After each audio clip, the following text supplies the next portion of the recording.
الطريق اللي يربط باتنا بشرق غرب. هذا الطريق تم تعيين المقاول، مكلفة به المؤسسة الوطنية للطرق شرق غرب، ولكن ما قدرش المقاول ينجز المشروع وتوقف، والمؤسسة وقفت المقاول. لماذا؟ منذ سنة 2018.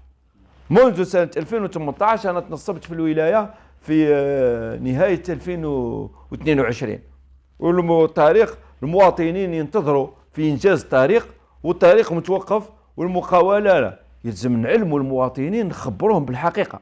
الحقيقة هي أن هذا الطريق ما قدرش يتم إنجازه لأن فيه تراكمات. هناك عدة يعني عراقيل موجودة في المسار نتاع الطريق.